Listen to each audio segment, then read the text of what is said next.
Velkomin, ég ætla svo að bjóða komið sæl og verið velkomin hjartanlega á þennan opna fund hjá Félagi kvenna í sjávarútvegi og Íslandsbanka. Ég heiti Heiða Kristín og fyrir hönd stjórnarinnar fagna ég því innilega að sjá svona marga hérna í salnum en veit líka að það eru þó nokkrar manneskjur líka hérna á link út á internetinu og við fögnum því líka því að það er nú gaman að fá að koma saman í eigin persónu og finna fyrir netverjum líka, sérstaklega svona þegar þessi heimsfaraldur er að ljúka og þriðja heimsstyrjöldin fer að byrja svona eftir helgi. Þannig að við nýtum þessa nokkru daga hérna til þess að njóta vel og þá er ekki úr vegi að byrja á smá umræðum sjávarútveginn og framtíðina og ég ætla að bjóða sérstaklega velkomin Svandísi Svavarsdóttur ráðherra sem ætlar að taka fyrst til máls og svo erum við með nokkra framsögur og glæsilegt pallborð hérna eftir framsögurnar sem ég ætla að kynna betur. En fyrsta í pontu býð ég velkomna Svandísi Svavarsdóttur.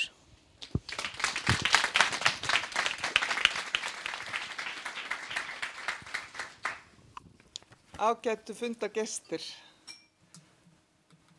Það er mér sönn ánægja að fá tækifæri til þess að ávarpa ykkur hér í dag á þessu málþingi, Félags kvenna í sjávarútvegi.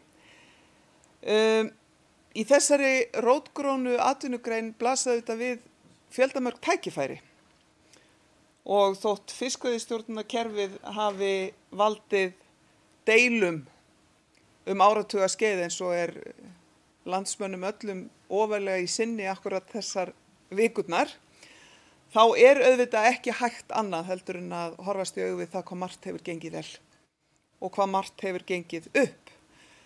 Mörg störf hafa skapast allt land, fjölbreytt störf við veiðar, vinnslu, markaðssetningu, tækni, alþjóðaviðskipti og stjórnun, svo eitthvað sé nefnt. En það er þó ekki svo langt síðan að það voru nær eingöngu kallar sem sinntu þessum störfum. Þetta var karllægur heimur og er það að mörgu leyti enn.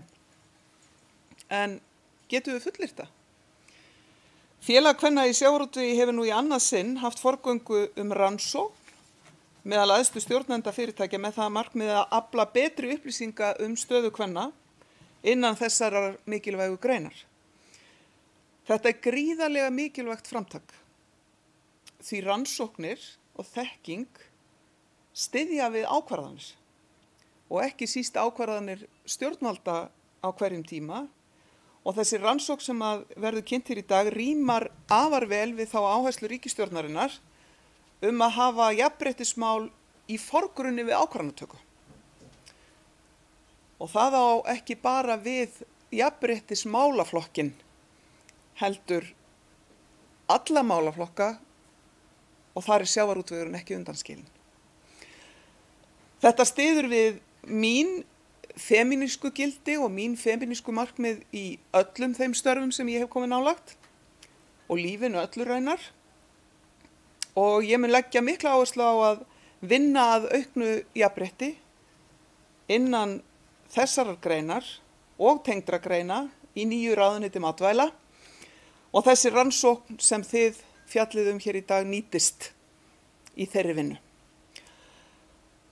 Þrátt fyrir að enn eimi eftir af karllægri slagsíðu í sjávarútvegi, þó við tökum ekki dýpra í árinu en það, þá sjáum við engu að síður konur koma inn í auknum mæli í greininni og hasla sér völl en betur má ef duga skal og eitt af þeim verkefnum sem ég hef ákveðið að leggja áherslu á er að bæta enn frekar gögn og upplýsingar stöðu kvenna innan þessara greinar. Því ef það á að ráðast í aðgerðir til að bæta stöðu kvenna þá er nauðsynlegt, eins og þið vitið og eins og þið leggið áherslu á, að byggja ákvarðanatöku á traustum og góðum gögnum. Það kann að virðast snúið til dæmis að meta áhrif frumvarps sandkola á jafnrétti. En til þess að gera það þarf að setja upp félagsleg gleraugu, kynjagleraugu. Hvaða áhrif hefur frumvarpið á samfélagið? Hvaða áhrif hefur frumvarpið á atvinnu? Og hvaða áhrif hefur frumvarpið á stöðu kvenna víða land. Hvaða áhrif hefur ákvörðun sem snertir atvinnu á einhvern hátt á félagslega stöðu kvenna í viðkomandi grein? Með því að setja upp glerugu jafnréttissjónarmiða þá má horfa á öll mál í því ljósi. Og það hef ég tamið mér í mínum störfum hingað til og mun gera það áfram. Sú rannsókn sem samtök kvenna í sjávarútvegi kynna hér í dag er mikilvæg fyrir okkur öll svo við vitum á hvaða grunni við stöndum. Við þurfum eitthvað til að byggja á, til að greina betur í hvaða áttu við viljum stefna. Við þurfum að vita hvar við stöndum höllum fæti svo við getum greint betur sóknarfæri. Og í rannsókninni koma fram mjög áhugaverða niðurstöður, það sem kemur til dæmis í ljós þótt að komi því miður ekki á óvart að of mörg fyrirtæki á sviði sjávarútvegs hafa enga konu í stjórnendateyminu. Þetta skiptir máli.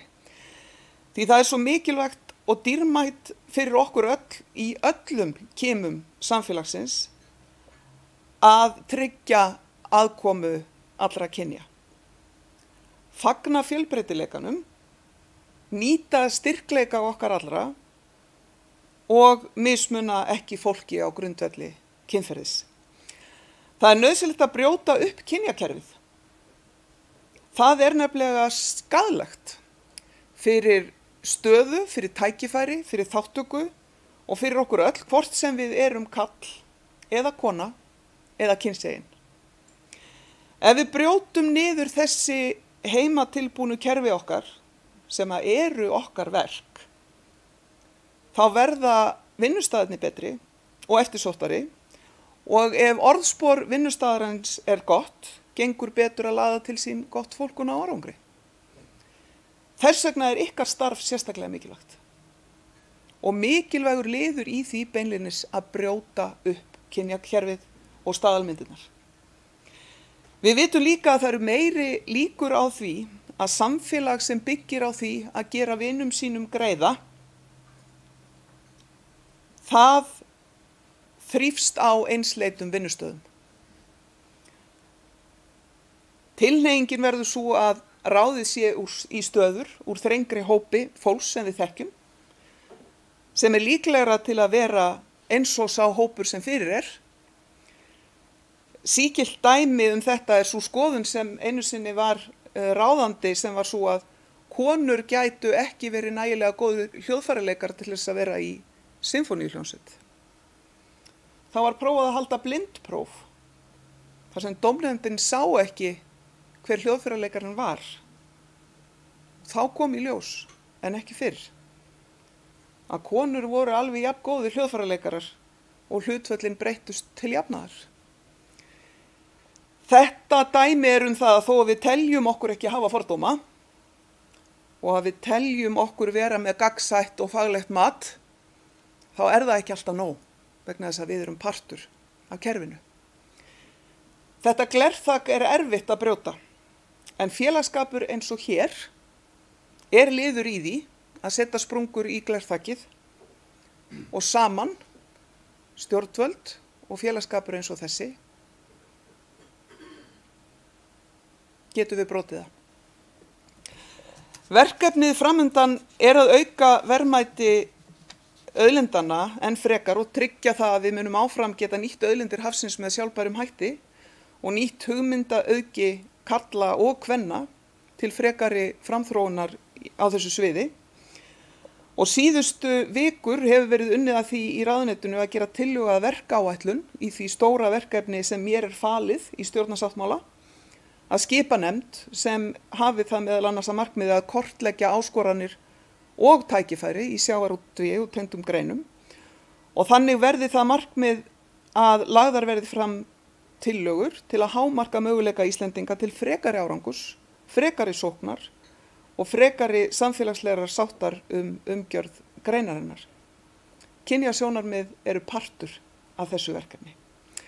Verkáætlunin verður kynnt á næstu dögum og góðir fundagestir, ég óska félagi kvenna í sjávarútvegi til hamingju með þessa áhugaverðu rannsókn og þá forgöngu sem ykkar félagsskapur hefur haft að auka skilning og afla gagna stöðu kvenna innan greinarinnar og það mér sem matvælaráðherra virkilega ánægjulegt að skynja þennan kraft sem hér í matvælatengdri starfsemi og vonast til og veit raunar að við eigum eftir að eiga gott samstarf á kjörtímabilinu. Gangi ykkur allt sem best. Takk.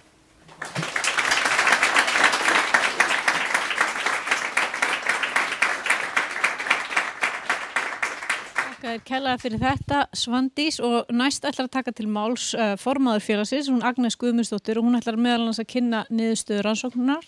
Gjörðu svo vel, Agnes.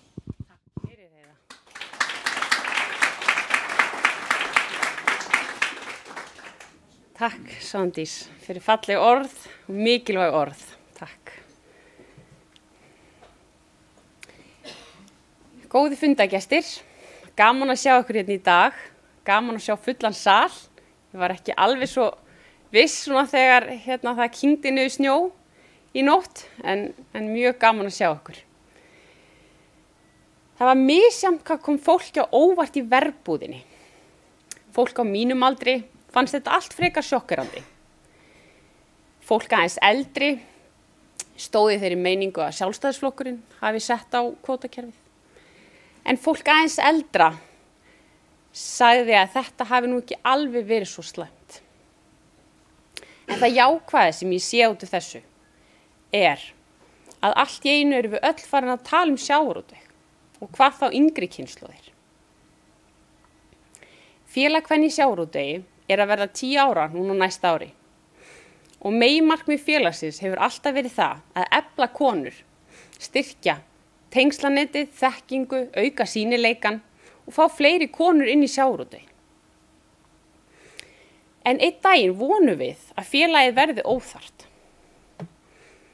Félagið lét gera sínu fyrstu rannsókn 2016 og nú var komin tími á aðra. Við teljum mikilvægt að fylgjast með þróuninni, eins og ráðherra tók hérna fram, og skynja betur hvar við getum gripið inn í. En við fengum rannsóknarmiðstöð Háskólans á Akureyri til að framkvæma rannsóknina ásamt Ástu Dís dósent, sem verður hérna í pallborði og eftir, og miklar þakkir til þeirra. Eru konur vannýtta auðlindin í sjávarútvegi á Íslandi? Skoðum niðurstöður. Áður en við förum í niðurstöðunar vil ég aðeins skoða hvernig hóparnir flokkast til að við getum áttað okkur betur á fjölbreytileikanum sem bak við greinina. En það voru 422 vinnustæðir sem fengu könnunina og var svarhlutfall 44%. Sem telst ansi gott með við svona netkönnun. Hér sjáðu flokkana og hvað eru margir aðilar sem tengjast, en fyrirtækin spanna alla virðiskeðjuna. Því að oft finnst mér við gleyma hvað það eru mörg fyrirtæki þarna bakvið og þeim fyrir alltaf fjölgandi. Á 5 ára tímabili sjáum við að í heildina litið konum að fjölga. Þeim vinnustöðum fækkar verulega sem hafa enga konu í fyrirtækinu en tæplega 1/4 fyrirtækja hafa innan við 5 starfsmenn. Og að sama skapi fjölgar nú í hópi þeirra vinnustæða sem eru með fleiri konur í starfi en helmingur sjávarútvegsfyrirtækja eru með 6 eða fleiri konur í fullu starfi. Mikilvægt samt að átta sig á því að rúmur helmingur fyrirtækjana undir 20 manns. Og það að tæplega 80% þeirra fyrirtækja sem eru með yfir milljarð í veltu eru með yfir 6 konur. Hér sjáum við að konum að fjölga og sérstaklega líka á stórum vinnustöðum. Atvinnuþátttaka kvenna að aukast, okkur að miða í rétta átt, en það að gerast hægt. Þegar við horfum svo til tiltekinna starfa, þá hefur konum fjölgað í öllum flokkum. En hlutfall kvenkyns framkvæmdastjóra hefur hækkað frá rúm 16% upp í 24%. Sjávarútvegurinn að búa til fleiri störf. Því við sjáum einnig að karlar að fjölga í öllum flokkum nema í framkvæmdastjórastöðum. En það virðist eini flokkurinn sem að færast til kvennanna. Það einnig áhugavert að sjá þá aukningu kvenna í tækni og sérmenntuðu starfsfólki. Þessi mikil þróun hefur verið á tækjabúnaði og samkvæmt könnunin ekki talið að sjálfvirkjuvæðing hafi meiri áhrif á störf kvenna.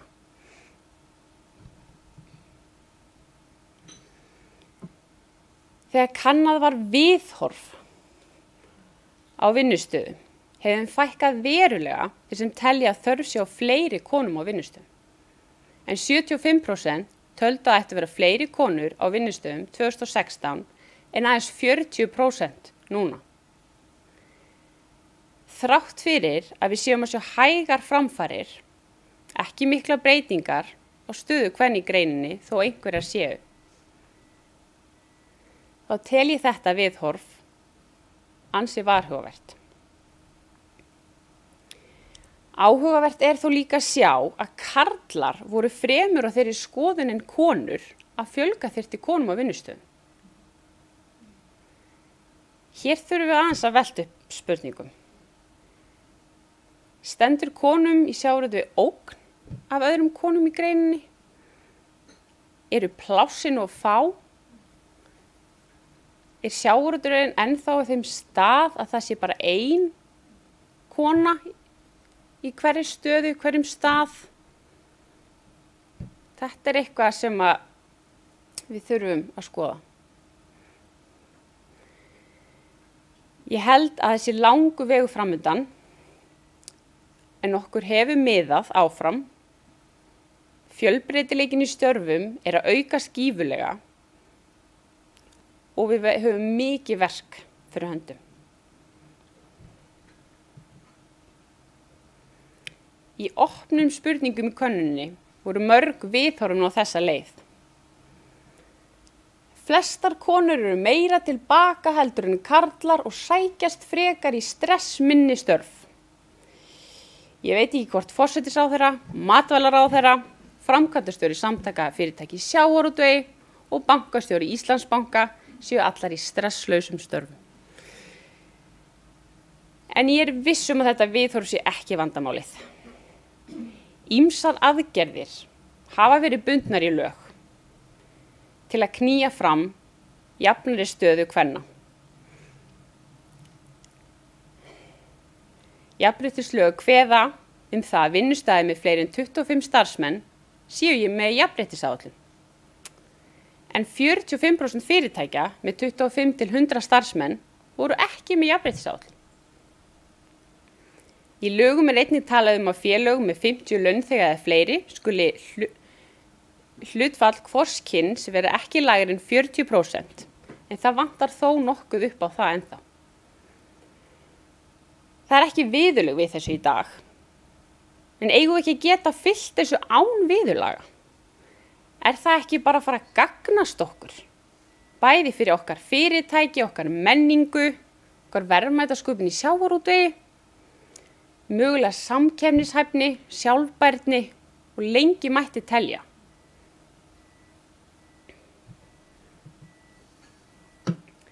Þetta ekki innantómar spurningar. Þetta snýst mannauðinn okkar. Hvernig við nýtum við tækifæri best. Það okkar allra hagur að nýta kraft og hugmyndir allra í þessu samfélagi. Og án þeirra sjávarútvegurinn að fara á mis við þekkingu og verðmætasköpun. Sjávarútvegurinn líka miklu meir en bara veiðar og vinnsla. Því þar mun alltaf vera takmörk. Það mikilvægra að auka fjölbreytnina og nýta okkar hugvit í áframhaldandi hagsæld fyrir okkar þjóð. Stjórnendur þurfa að taka ábyrgð og þau þurfa að taka ákvörðun. Hvert ætla það að fara? Við félag kvenna í sjávarútvegi viljum leggja okkar á mörkum. Þess vegna fórum við í þessa vegferð. Við teljum tengslanetið gífurlega mikilvægt og stuðning og fræðslu og skapa flotta fyrirmyndir sem aðrir geta horft upp til. Því það það sem við þurfum. Við þurfum að sjá okkur í störfum annara. Gögnin að þróast, að mikil verðmætasköpun á bak við hvern fisk. Við ætlum að halda áfram með það til framtíðar. Það þurfa að ýta undir fjölbreytta flóru. Því hugvit ekkert annað en ólíkar hugmyndir á öllum áttum sem verða að verðmætum í réttum jarðvegi. Félagið öflugur og mikilvægur vettvangur, kvenna í atvinnugreininni og sjáu það sterkt með aukningu á félagskonum og fleiri samstarfsvettvöngum og akkurat með þessari könnun búum við til meiri upplýsingar svo hægt sé að taka betri ákvarðanir.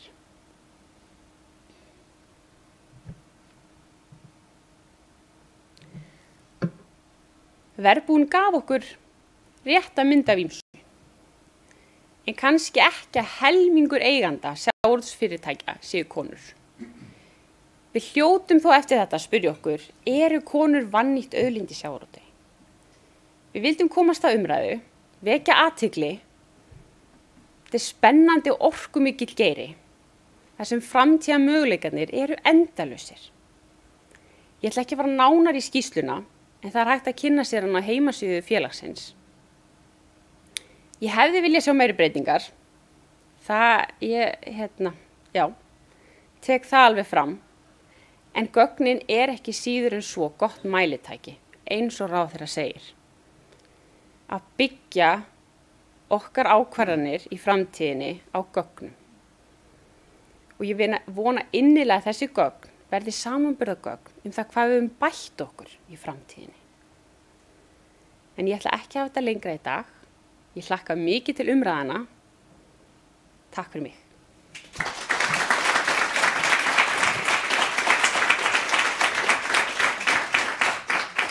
Þakka kærlega fyrir þetta, Agnes, mjög fróðlegt og hvet fólk til að kynna sér niðurstöðurnar líka á heimasíðu kis.is, það ekki?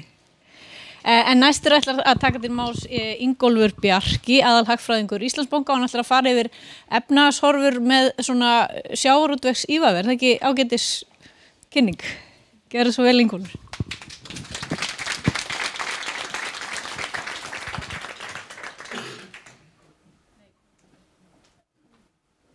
Takk fyrir.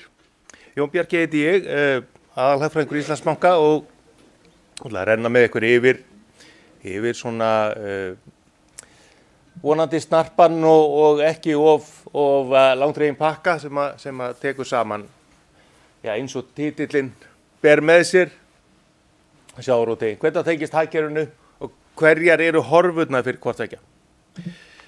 Nú, sjávarútvegur hefur náttúrulega verið með okkur nánast frá landnámi og aldir alda hélt hann auðvitað bara hreinlega lífinu í þjóðinni en síðustu aldirnar hefur hann einnig verið lykil útflutningsatvinnuvegur. Frá stríðslokum til síðustu aldamóta voru 4 af hverjum $5 pundum þýskum mörkum sem að hagkerfið aflaði erlendis frá sjávarútvegi. Og þó að hagkerfið hafi auðvitað breyst, það orðið þjónustu miðaðra, það orðið fjölbreyttari í útflutningnum og svo framvegis og tækni framfæri verið miklar, þá greinin þarna ennþá, hún ennþá lykil undirstaða í útflutningi. Við erum ennþá þar að á síðasta áratug komu 20% allra útflutningstekna og 40% af öllum tekjum af vöruútflutningi frá sjávarútveginu. Annað sem hefur líka gerst með aukinni fjölbreytni í útflutningi hagkerfinu öllu að hagsveiflan hagkerfi ekki beintengt sjávarútveginum og það í rauninni kemur sé vel að bága búa. Fyrir sjávarútvegin þýðir það að hann ekki undir hælnum á hagsveiflunni og að sama skapi efnahagslífið ekki eins sveiflukennt eftir geftum verðþróun á mörkum og svo framvegis. Sáum þetta vel í faraldrinum þegar stærsta útflutningsatvinnugreinin síðustu ár lagðist í dvala en sjávarútvegurinn hélt sínu striki og hélt áfram að afla útflutningstekna sem okkur eru svo mikilvægar til þess að geta keypt inn neysluvörur aðföng til fjárfestinga og annað þarfandi göttunum. Þannig greinin ennþá algjör hornsteinn í hagkerfinu.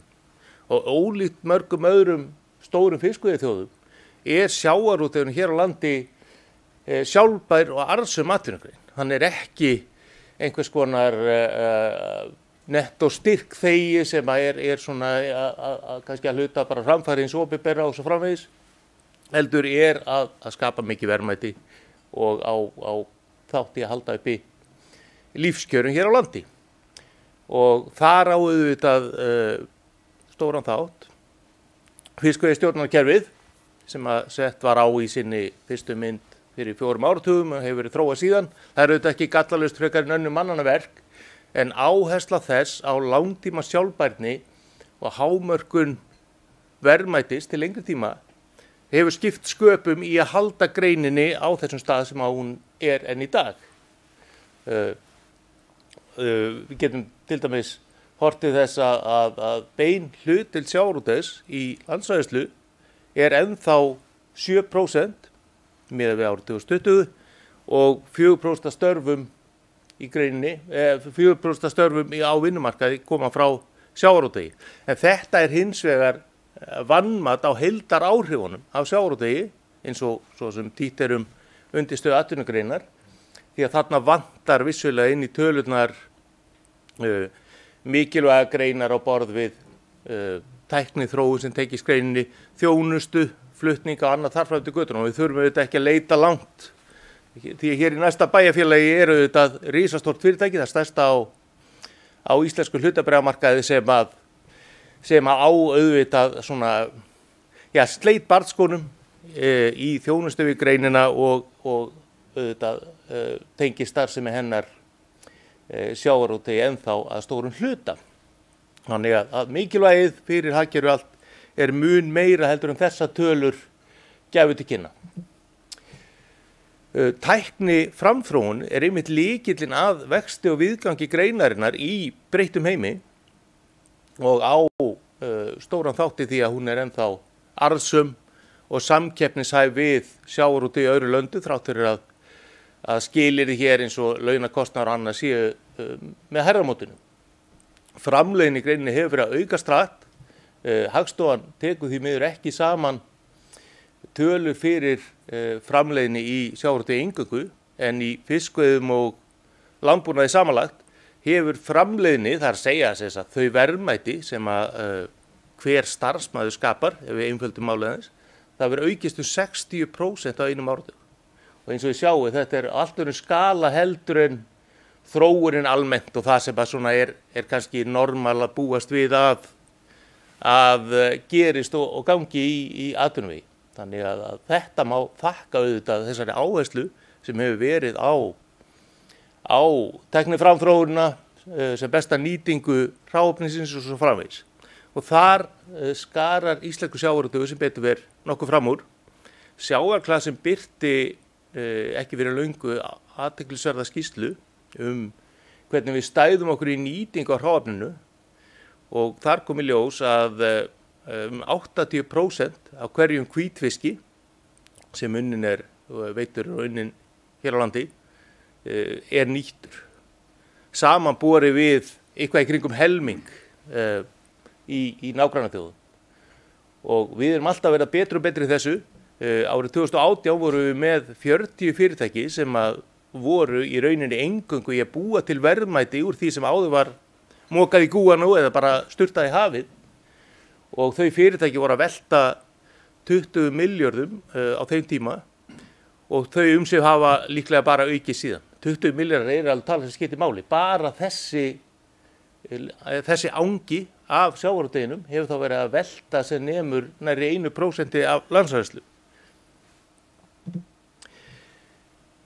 En við gáum nýverið út þjóðhagsspá, og sem betur fyrir nokkuð bjart framöndan fyrir hagkerfið okkar. Við erum að spá nærri 5% vexti í ár og það betur 3% vexti næstu 2 ár. Og eins og við sjáum á myndinni á útflutningur stóran þátt í þessari endurkomu hagkerfisins eftir kórónukreppuna. Strax í fyrra fór útflutningur að vaxa myndarlega, og á stærsta þáttin í hagvextinum í ár og sömuleiðis í rauninni á næsta ári. Og þó að ferðaþjónusta vegi hérna þungt, þá hefur sjávarútvegurinn líka töluvert stórt hlutverk í þessari þróun. Útflutningur sjávarafurða jókst 10% í fyrra, það er útlit fyrir svipaðan vöxt í ár og svo öllu hægari á næsta ári. En sem betur verið, þrátt fyrir að það sé verið að draga tímabundið úr kvóta á botnfiski og hann vegi þá til minnkunar í heildartölunni fyrir þetta ár, þá erum við að fá góða hluti á móti. Við erum að fá myndarlega loðnuvertíð sem er líklega að fara að skila það bil 70 milljörðum í útflutningstekjur í ár og sömuleiðis er eldið í hröðuvexti.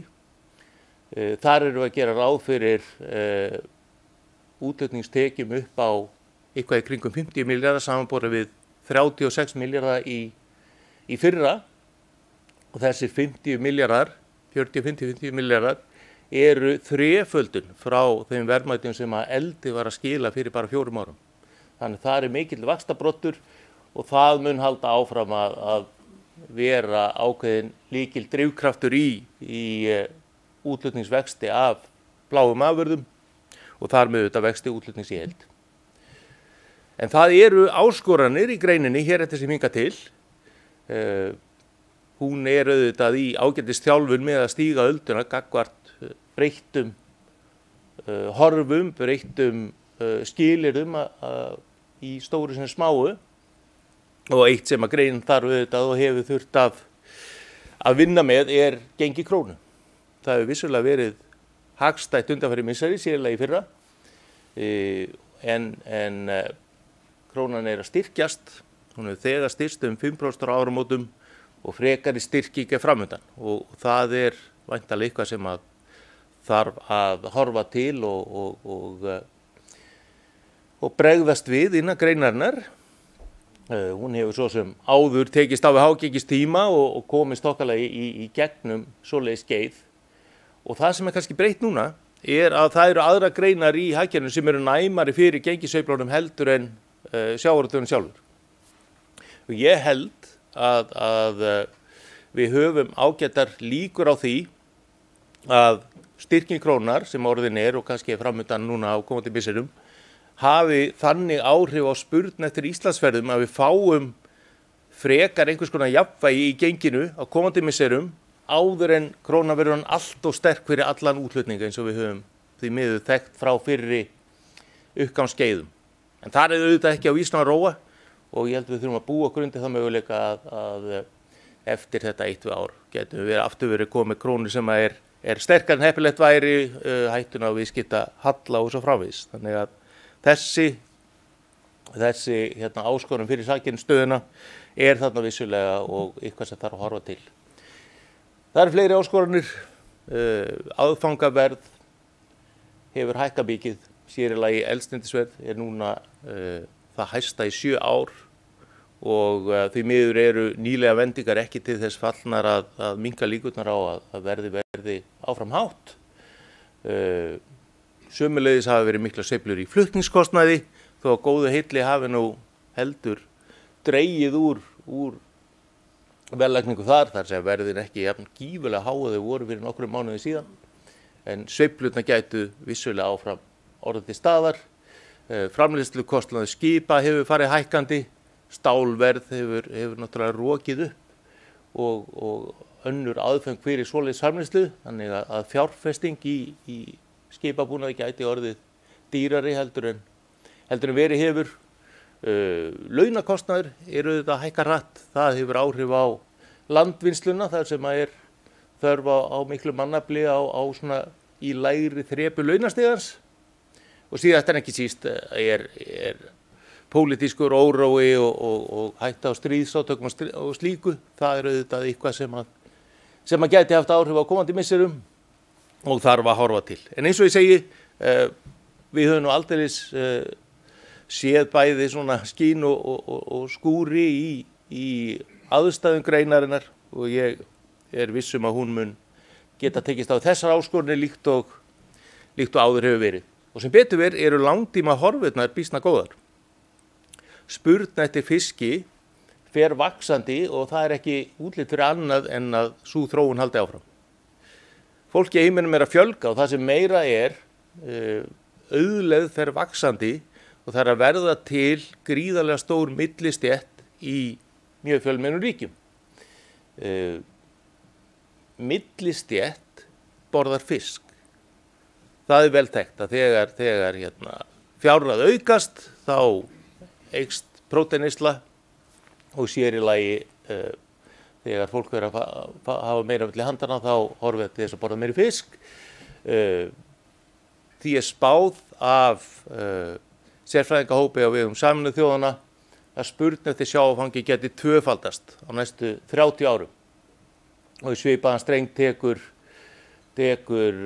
skýrsla frá FAO sem gerir ráð fyrir að það þurfi að auka framleiðslu frá eldi verulega fram til ársins 2030 og þá verði 60% öllu sjávarfangi frá eldi.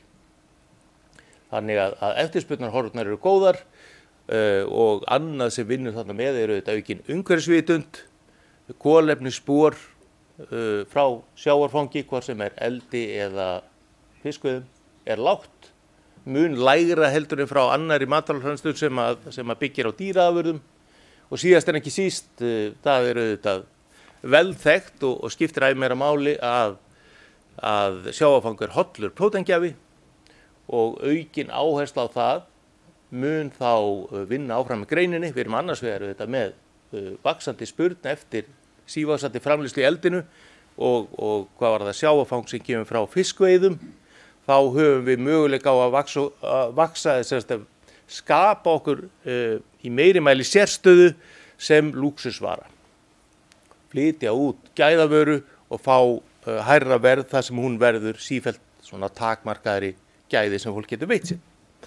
Þannig að til að taka saman, sjávarútvegurinn hefur verið og verður áfram lykilgrein í útflutningi og það gerir öllu. Við treystum í vaxandi mæli á tækniframfarir og bætta nýtingu til þess að halda afkomunni góðri. Útflutningurinn dregur vagnin í hagvexti þessa dagana og ekki síst sjávarútvegurinn á komandi misserum. Við erum að standa frammi fyrir stórum áskorunum eins og fyrir daginn, aðfangaverði krónunni, launaþróun fleiru, en sem betur fer eftirspurn eftir bláum afurðum vaxandi og ekki fyrir séð að breyting verða því. Þannig að þrátt fyrir áskorunni framundan framtíð greinarinnar býsna björt. Takk fyrir.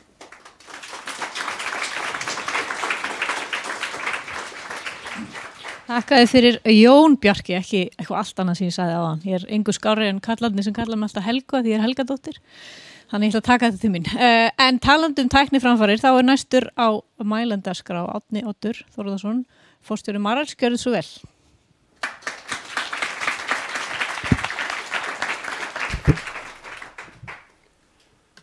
Já, takk Heiða og Agnes og aðrar konur og aðri gestir hérna. Ég var ekki lengi að segja já við að koma hérna.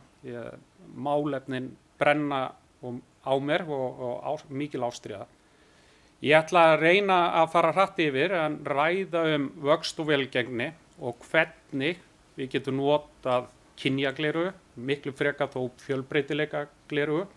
Við tölum mikið kynjajafnrétti hér á Íslandi vegna þess að við erum öll úr sama upprunanum. En það fjölbreytileikin líka, en ég ekki að draga úr mætti þess að horfa á kynjajafnrétti. En mér finnst annað nátengt fyrir vöxt og velgengni, það sjálfbærni. Og einhvern veginn hefur jafnræði kynjanna aukið umræðuna sjálfbærnina.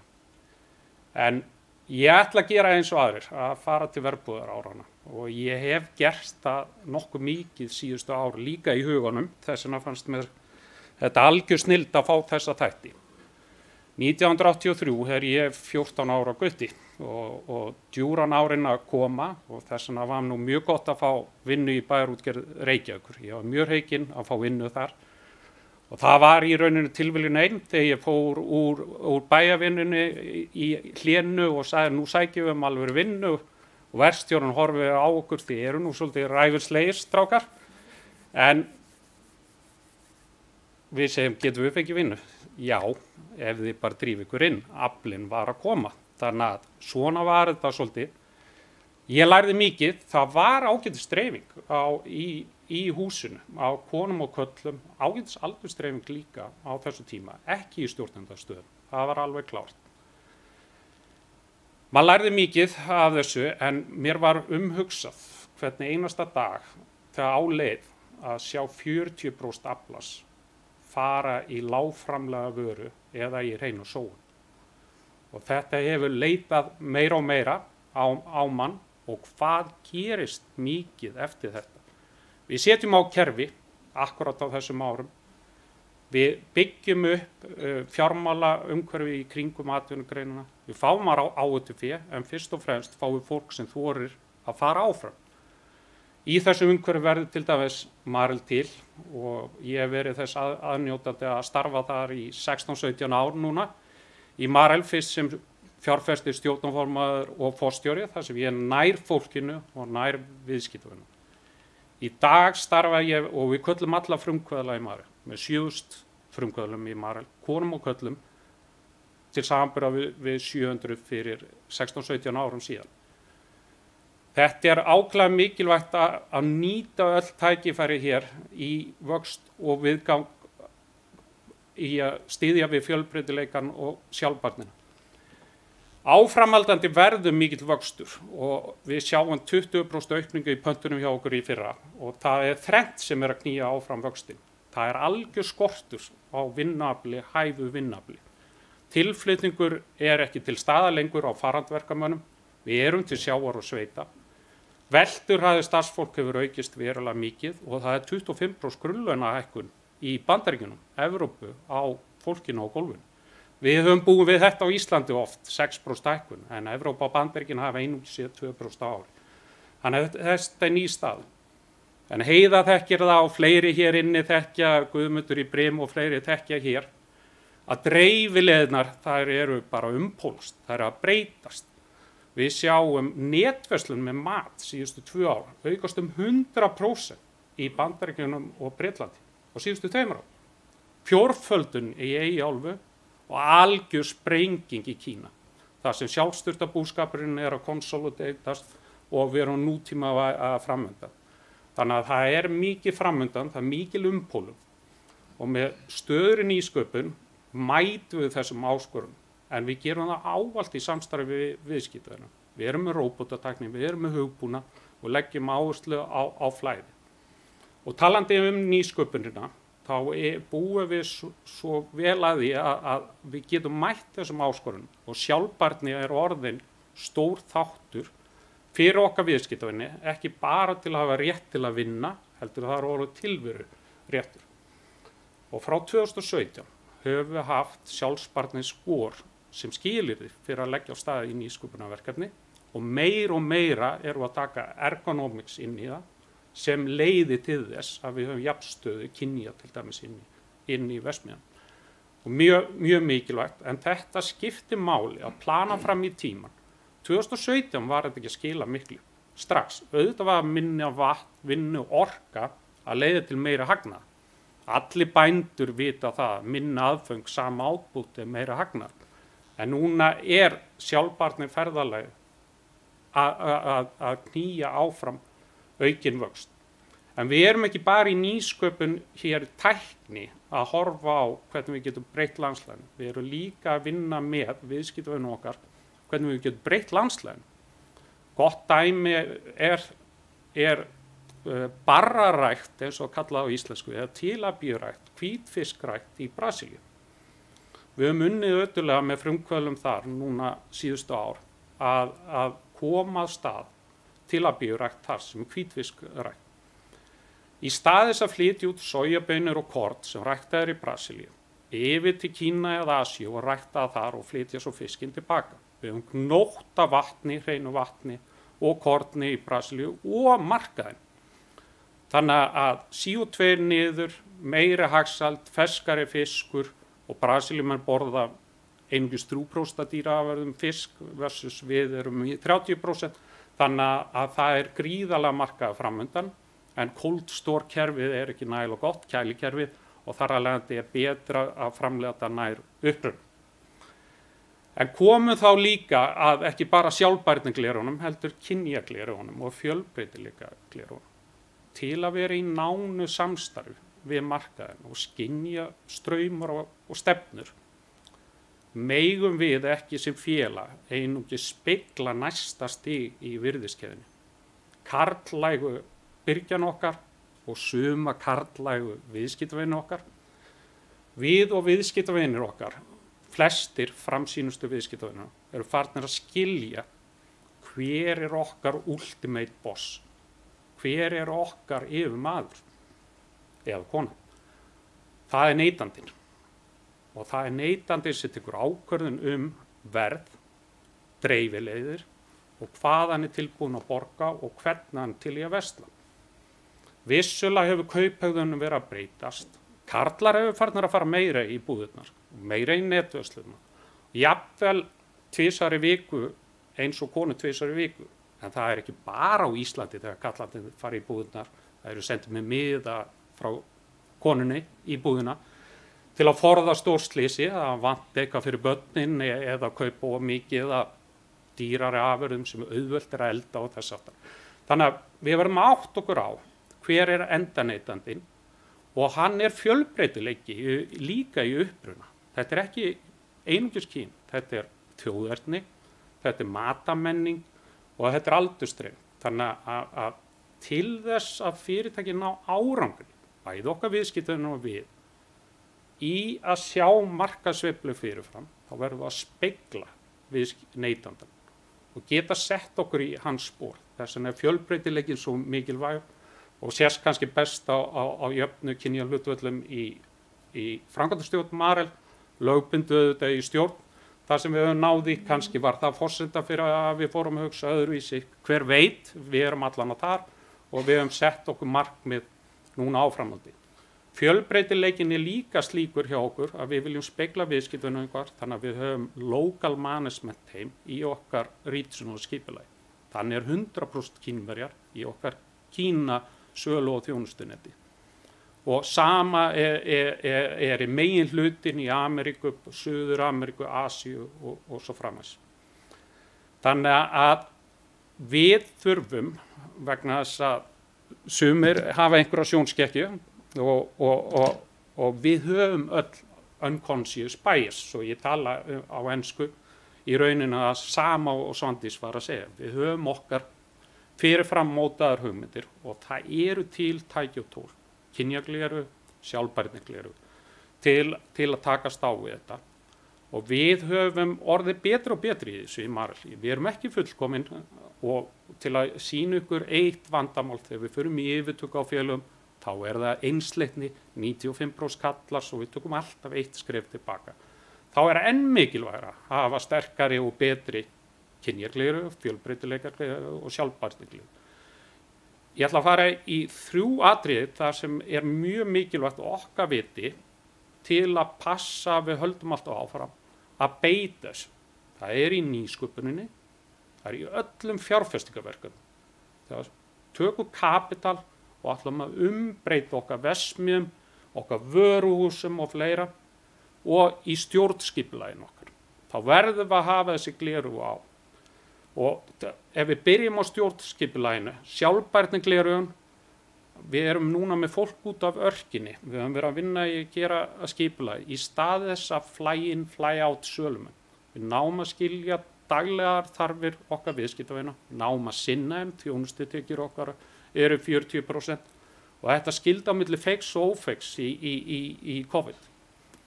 Við gátum tengst viðskiptavina okkar, jafnvel gegnum Teams, Kínverji vill tala við Kínverja í sama tímabelti sem skilu þarfirnar og matavenjurnar. Við náðum að setja upp verksmiðjur með stuðningi sérfræðinga frá Evrópu, með heimamönnum og við náðum að þjónusta. Þetta þjónustutekjur okkar 40%. Okkar framleiðslukerfi og innkaupakerfi líka hannan með þessum hætti að við erum með okkar vaxtapalla í Slóvakíu, Kína og Brasilíu. Þannig að þetta skiptir allt máli og núna við, þegar við erum með sögu 40 ár, þá komið að endurnýjum margra okkar verksmiðjum sem við þurfum að flýta. bara eins okkar viðskiptavinni vegna þess að þó að margt tæknilega gerðist 2020 sem ég held að myndi gerast 2010 árið 2000 að þá hefur meira gerst við aðlaga væntingar síðustu 2 ár heldur maður nóraði fyrir næstu 10 ár. Og þar að leiðandi þurfa að breyta öllu flæði, fjárfesta upp á nýtt. Og við höfum sagt að 4-5% af tekjum okkar fara í fjárfestingar í staðan fyrir 2-3% í fortíð. Sama eru viðskiptavinir okkar að gera, þessin er vöxturinn í okkur. Nýtum tækifæri. Setjum okkur mælistykkjur flæði, þungavinnuna í burt. Við erum til sjávar og sveita. Við viljum hafa okkar starfsfólk lengi og vaksa með okkur. Af hverju ættum við að einskorða við eitt kyn til dæmis. Það er algjörlega fara átt, svo við notum bara enska orði, vegna þess að þegar maður í smærri bæjarfélögum, til dæmis Boxmeer, Lichtenvoorde í Hollandi, ég efast það að hafa talað við höfum Campinas í Brasilíu og þess aftur. Við erum vissilega þó líka að spila á hina ásina, því við þurfum breiðari þekkingu, Singapúr, Seattle og svo framvegis. En fjölbreytileikin skiptir öllum máli. Að lokum kannski heimsmyndin, ef við horfum á svona heildina og Birna Einarsdóttir hefur verið með mér í samtökum norrænna forstjóra hér 14 stór fyrirtæki á Norðurlöndum í góðu samstarfi við Katrínu Jakobs og aðra forstjóra á Norðurlöndum hvernig við tökum sjálfbærni og fjölbreytileika markmið Sameinuðu þjóðanna áfram. Þannig að þetta er mér mjög hugleikið, en stóra myndin að við þurfum að herða okkur vegna þess að síðustu 20 árin hlutir hafa gengið býsna vel í heildarsamhengi hlutina. Velsæld hefur aukið, jafnrétti hefur aukist og þess aftar með þó alvarlegu bakslagi síðustu 2 árin. Kynjajafnrétti hefur farið alvarlega tilbaka í Suður Ameríku, Asíu og svo framvegis. Millistétt hefur haldið áfram að fjölga eða neðstastigið hefur aukist og þar alveg meiri business fyrir okkur, en sárafátækt hefur aukist í fyrsta skipti í 2 ár af síðustu 20 árum. Þannig að við þurfum sem Norðurlandaþjóðir að leiða áfram með fyrirmynd og við getum gert það í gegnum innkaupakerfið og alla virðiskeðuna. En ég ætla að rýma núna fyrir næstum en þið heyrið að ástríðan er mikil og þetta er mér mjög hugleikið, en KISS-konur þið að vera að gera frábæra hluti. Takk.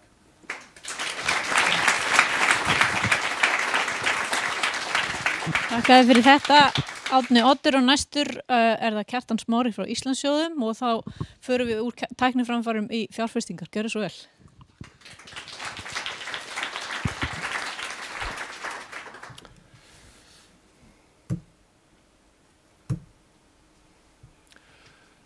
Já, góðan daginn öllsumul. Gaman að vera með ykkur og frábært að standa hér aftur með fullan sal af fólki í Norðurturni. Langt síðan maður hefur séð svona mikið af nefjum og tönnum og vörum. Þannig að bara takk fyrir mig, kæru félagskonur. Ég ætlaði að aðeins, og takk ykkur fyrir ykkar framsögur sem hafa verið hér á undan mér, mjög áhugavert og Árni Oddur alveg inspirerandi, bara eins og sjónvarpsklerkur, ástríðan er slík. Ég ætlaði að taka aðeins annar vinkil á þetta. Ég samt að leiða félag sem heita Íslandssjóðir og dótturfélag Íslandsbanka.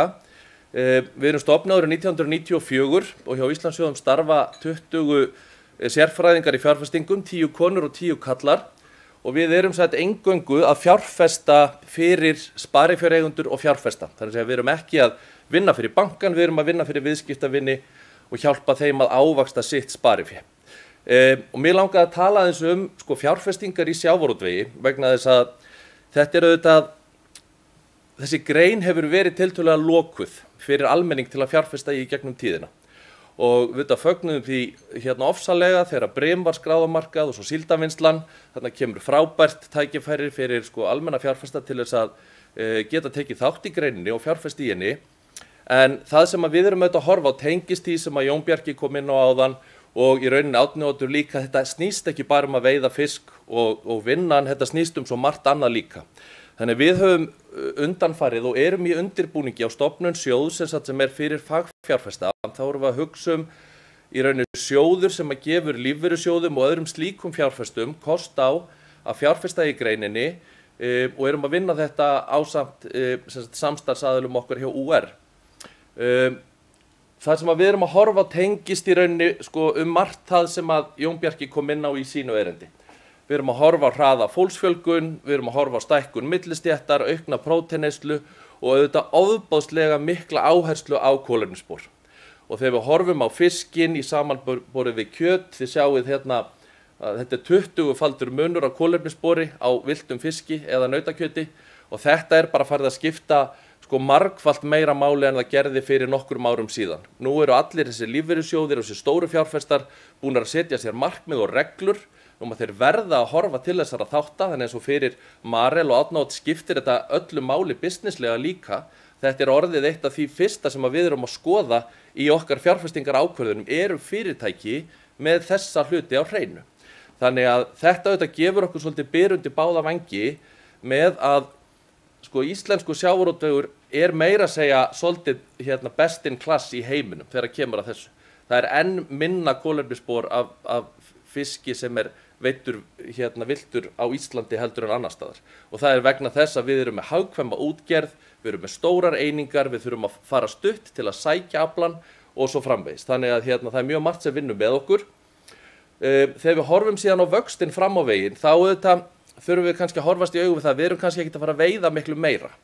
En verðmætin þau munu samt sem áður aukast, bæði með hækkandi verði, meiri eftirspurn, betri nýtingu, fullnýtingu afurða og kannski dýrari nýtingu, þar að segja, eins og við heyrum aðeins frá Erlu og eftir væntanlega í panelnum, að við erum farin að setja miklu minna í lýsi og ódýrari afurðir og erum að búa til alveg ótrúlega verðmæti með einhverju sem fór í sjóinn fyrir ekkert ofsalega mörgum árum síðan.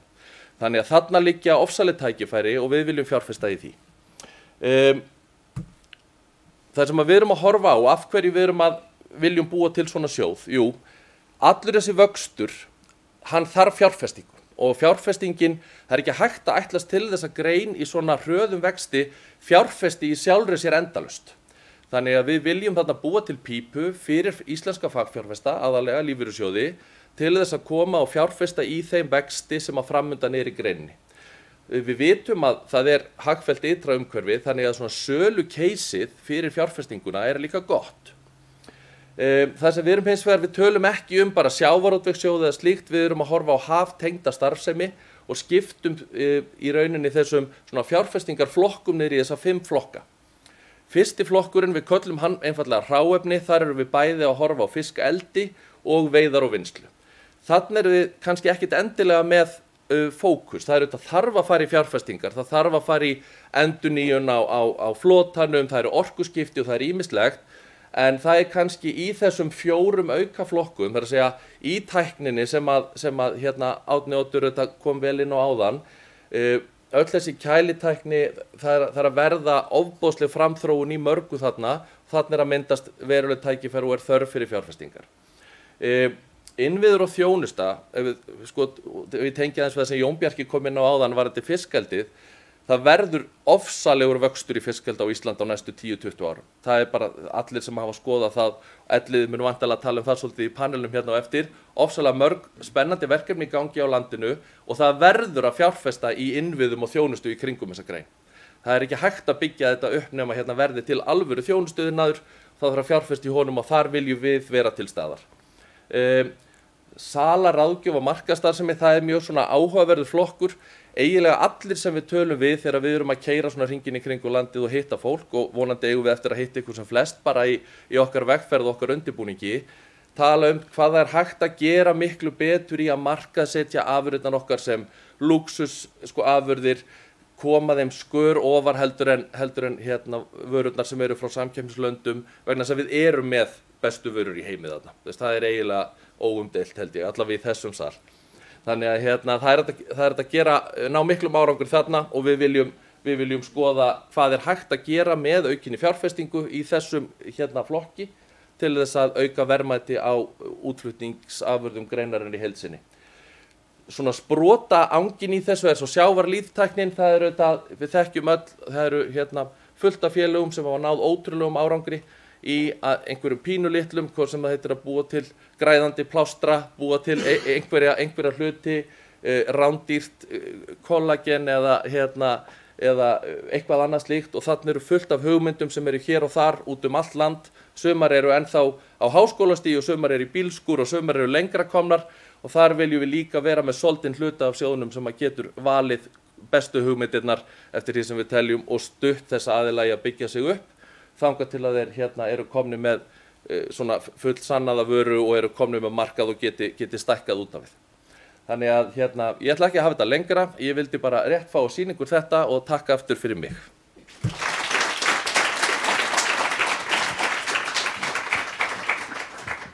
Þakkaði fyrir þetta Kjartan, og þá næst komið að pallborðinu og ég ætla að byrja á því að bjóða umræðustjóran velkominu, það hún Edda Hermanns, gjörðu svo vel, en í pallborðinu sjálfu verða Ásta Dís Óladóttir, dósent við Háskóla Íslands, gjörðu svo vel Ásta, þú mátt fá þér sæti á víðfræga pallborði, og svo hún Erla Ósk, framkvæmdastjóri Marine Collagen, gjörðu svo vel Erla, og Elliði Vignisson, bæjarstjóri í Ölfusi, og síðast en ekki sístur Guðmundur Kristjánsson, forstjóri Brim, og þau ætla að segja okkur, Edda ætla að spyrja þau spjörunum úr og þau ætla að spjalla saman svona næsta hálftíman eða svo, þannig að gerðu svo vel. Alveg bara fylla okkur niður á réttan stað. Þú var settur hjá mér þetta. Til að breyta lýsingum mitt. Velkomin og takk fyrir að vera með okkur í þessum umræðum. Við höfum smá tíma til að ræða málinu ef það einhverja spurningar, þið fáum líka svona flóðlýsingu sem sagt á ykkur. En þá endilega komið spurningar eftir. En kannski aðeins bara fá líka bara svona aðeins viðbröð eitthvað við þessum erindum sem eru búin. Ef við byrjum aðeins að þér allir varðandi bara mjög svona opin spurning, þessi tækifæri sem þú sér fyrir þér í sjávarútvegi og tengdum greinum sem eru svona helst á döfinni. Já, takk fyrir það og takk fyrir að bjóða mér að vera með ykkur í dag. Sko, tækifærin eru óendanlega mörg og sennilega sögulega við þessi þjóð sem höfum lifað á fiskveiðum í 1000 ár réttar bil, að ég held að sögulega höfum aldrei staðið frammi fyrir fleiri tækifærum og ég held líka að við leyfum mér að sletta að við höfum aldrei verið með jafn svona disruptaðan markað. Það rosalega dýnamík í gangi í sjávarútvegi og í raun og veru í matvælaframleiðslu í heildina, og ég var áður bæjarstjóri í Vestmannaeyjum þar sem allt gengur út á fisk. Það maður vaknar við fisk og maður sofnar við fisk og dreymir svo fisk eftir það. Að koma síðan svo yfir á annan stað þar sem að kannski mengið aðeins stærra, svona sjónarhornið víðara. Það sjónarhornið kannski meira á matvæli og maður fer að sjá þetta öðruvísi, og að standa frammi fyrir því að á næstu 30 til 40 árum þarf mannkynið að framleiða jafn mikið af mat og það hefur gert seinustu 2000 árin. Það risastórt verkefni, ekki hvað sístir við höfum í huga að matvælaframleiðsla ábyrg fyrir 28% af útbreiðslu gróðurhúsaloftegunda. Og hér held ég að Ísland standi frammi fyrir sögulegum tækifærum.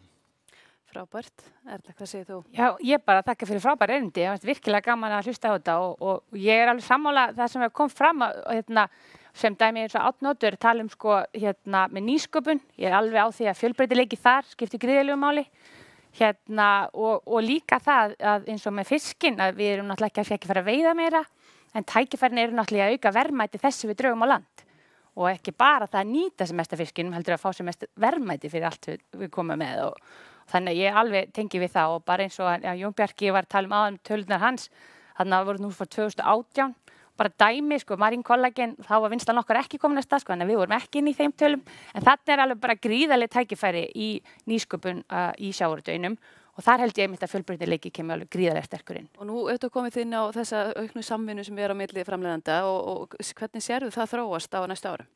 Ég held að samvinnan í sjávarútveginum hefur verið góð, og hún ein ástæða þess heldur sem við erum mjög framalega í nýsköpun og þessum vinnu á hliðarafurðum úr sjávarútvegi.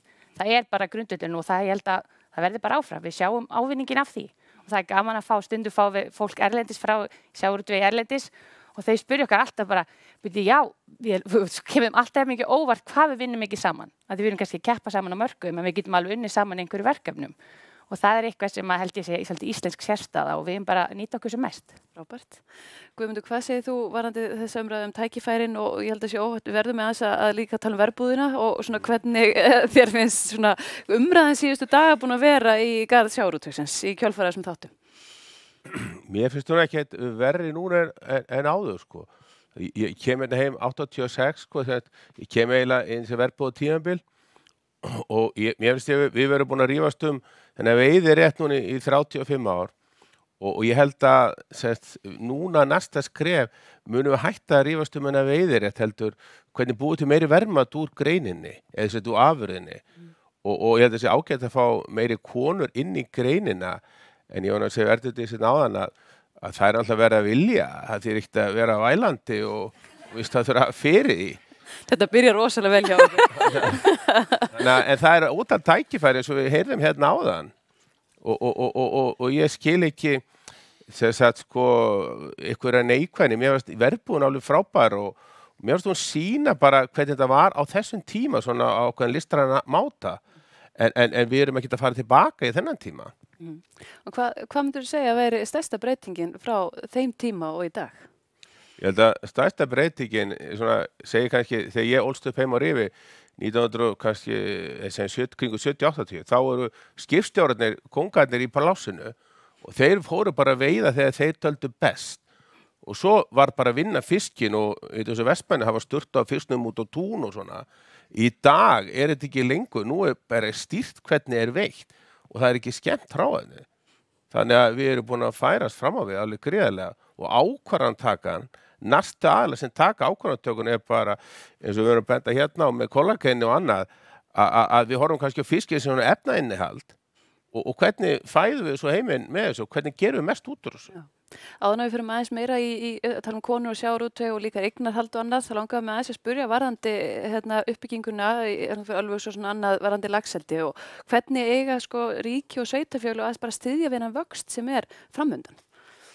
Sko þar þurfum við að stíga langt fastar fram við sem að svona komum fram fyrir hið opinbera og það kannski stæðista breytingin ef að við myndum bara hætta að þvælast fyrir.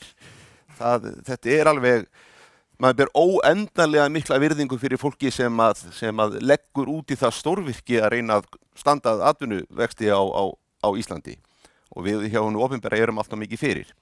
Nú, það annars sem ég langar aðeins að nefna í þessu samhengi af því að hér verið að nefna þetta glerþak sem sannarlega þarf að ráðast á og brjóta víða en hér við eins og að tala grein sem ekki með neitt þak. Það hvorki glerþak né öðruvísi þak. Við erum að byrja þessa vegferð sem tengist landeldi og þetta óbúslega stórt verkefni að bara í mínu litla sveitarfélagi þá lætur nærri að fjárfestingarnar sem liggja að baki þessum verkefnum séu á borði Landspítalann. Þetta er alveg óendanlega stórt.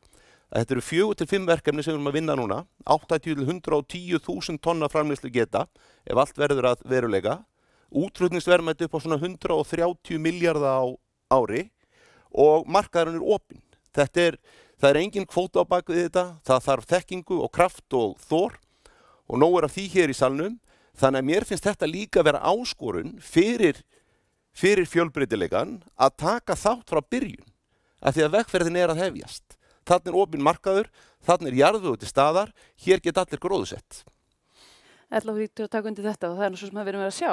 Við erum að sjá alls konar tækifæri og fjölbreyttan hóp koma að þessari svona breytingu í sjávarútvegi.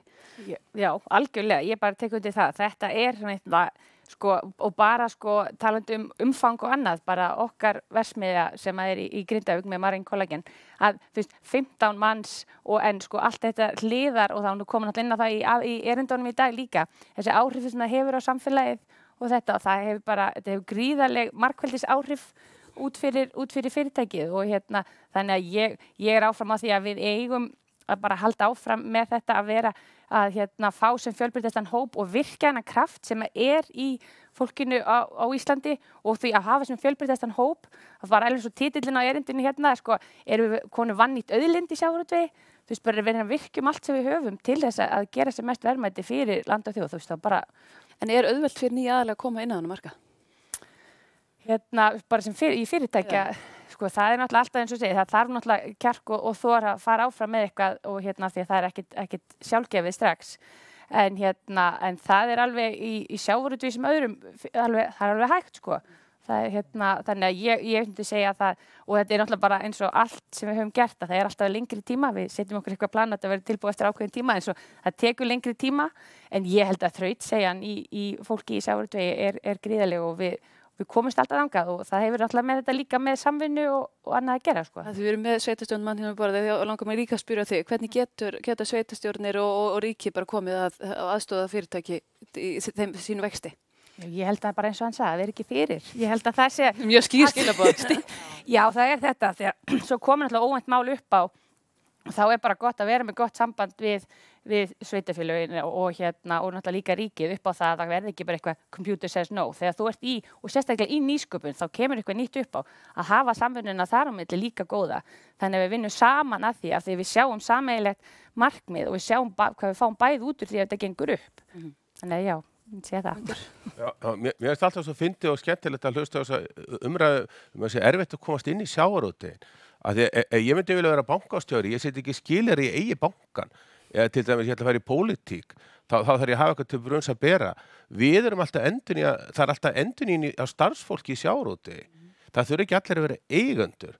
Og það sem ég sé núna á síðustu 20 árum, eigendurnir, einstaklingarnir allir á leiðinu út úr sjávarútveginum og það lífeyrissjóðirnir er að koma inn núna.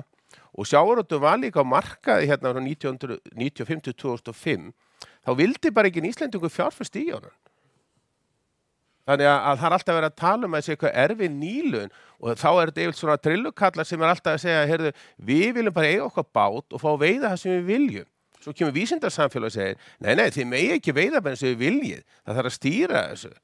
Og þá kom alltaf allir, það er ekki hægt að komast inn í sjávarútveginn, en það er dýrt að komast inn í sjávarútveginn í dag ef allar að kaupa meirhluti stórum fyrirtækjum, að því að bara komin hagræðing og komin fjármagn inn. Samþjöppun hefur náttúrulega verið eiga sér stað en hvernig með svona dreifðar eignarhald? Nú er þessi umræða alltaf mjög mikið í gangi hvernig við getum náð dreifðar eignarhaldi í sjávarútvegi. Það er nú annað brandarinn sko, að með eignarhald í sjávarútvegi að veiðirétturinn er skráður á öll skip á Íslandi og öll skip eru skráð hver er eigandinn af skipinu og öll hlutafélög eru skráð hver er eigendur. Ríkið er með alveg fyrir fram að sig nákvæmlega hverju eiga allt í sjávarútvegi. Ríkið getur bara ekki tekið þetta út úr kerfinu sínu og sýnt bara þjóðinni hverjir eru í sjávarútvegi. Það er ekkert leyndarmál með eignarhald í sjávarútvegi, með dreift eignarhald. Við höfum gert það með því að fara með fyrirtækinu á markað og geta allir keypt. Eftir að ég kom inn í til dæmis Brim hérna, þá var á tímabili voru allir að leiðinu út. Akkurru? Að þið alltaf að taka kvótan af og kvótin er grunnurinn fyrir sjávarútvegsfyrirtæki og akkurat ég sem einstaklingur að fara fjárfest í sjávarútvegsfyrirtæki þegar hálf þjóðin er að segja, heyrðu, taka þetta að þeim og hvað ætlaði að gera? Já, ég veit það ekki, við ætlum bara að taka þetta að þeim. Já, en heyrðu, við skulum aðeins vinda okkur í konurnar og í sjávarútvegi. Nú, með þessi rannsókn, hvað fannst þið að koma mest á óvart í rannsókninni sem var framkvæmd? Það er ýmislegt sem kemur óvart en áður en ég fer í það langar með að bæta við það sem Elliði var að segja að það sé ekkert glerþak í eldinu sem dæmi. Þetta er náttúrulega ný atvinnugrein hér á landi og er að vaksa mjög hratt og náttúrulega svolítið erlent eignarhald þar á. Ef við horfum í Noregi sem dæmi, þessi breyting sem hefur verið að verða sem að konur voru í miklu meiri hluta í eldinu, eftir því sem að fyrirtæki stækkuðu og urðu alþjóðlegri, fóru meira á alþjóðamarkaði, þá fækkar konum í þessari atvinnugrein sem er svolítið bara til að hafa til huga til og hvaða ástæður eru fyrir því?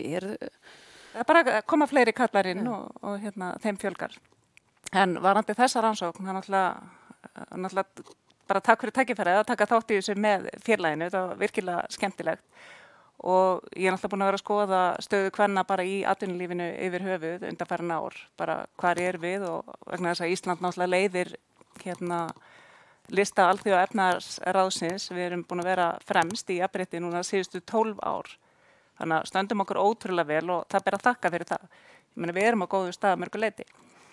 Síðan þegar maður að skoða stóru fyrirtækin og bara kaupallafyrirtækin, hvar erum við þar og við erum búin að ræða þetta ofta, staðan er 19.1 og þessi 1 er forstjóri þessa fyrirtækis við erum hér hjá Íslandsbanka.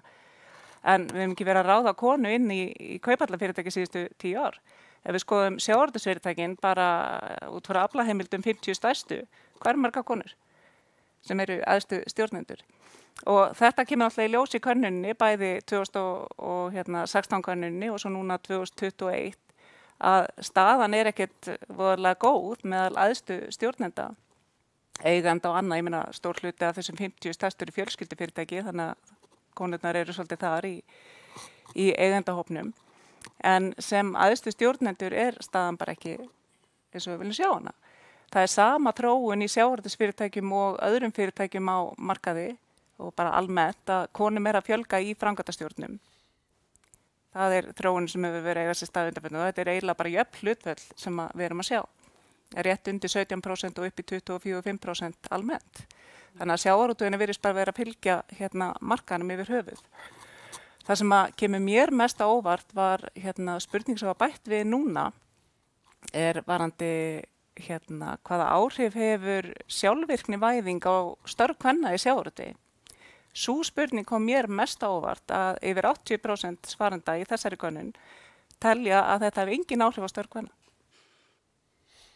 Og það eitthvað sem mér finnst mjög áhugavert, talandi nýsköpun og þróun, samstarf fyrirtæki, Marel og Vísir og fleiri Brim hefur verið að vinna með sínum aðilum, til dæmis eins og varandi skurð og annað, þar sem konur alltaf hafa verið inni. Hvað erum við að sjá? Þetta kom mér virkilega óvart í þessari könnun. Hvað segir þessu? Hefði talið að það yrði meiri breyting. Varðandi þessa niðurstöðu að sjálfvirknivæðing sé ekki að fólk telji það ekki hafa meiri áhrif en þetta? Já, sjálfur hefði ég sennilega svarað þessu öðruvísi, fæddur og alinn upp af fiskverkakonu, að auðvitað sjálfvirkni væðingin að breyta störfum í sjávarútvegi. Og stór hluti af kvennastörfum sögulega hafa verið lægst í þessari keðju, fólki sem tekur númer 2 við aflanum, það voru kallarnir sem veittan og konundan tóku svo við á stóru leyti til að vinna hann. Og ég held að það verði ekkert hort frá hérna því að sjálfvirknivæðingin hún breytir störfum kvenna í sjávarútvegi gríðarlega mikið, jafnvel meira heldur en kalla. Mér mjög minnistætt það sem að framkvæmdastjóri Vinnslustöðunar sagði nú eitt sinni við mig, að það rangt að það sé erfitt að fá fólk til að vinna í sjávarútvegi, það er bara erfitt að fá fólk til að koma við fiskinn. Og það held ég að sé kannski þessi stóra breyting. Það alltaf færri og færri sem vilja koma við fiskinn, en við líka erum að breyta störfunum þannig að það þurfa færri og færri að koma við fiskinn.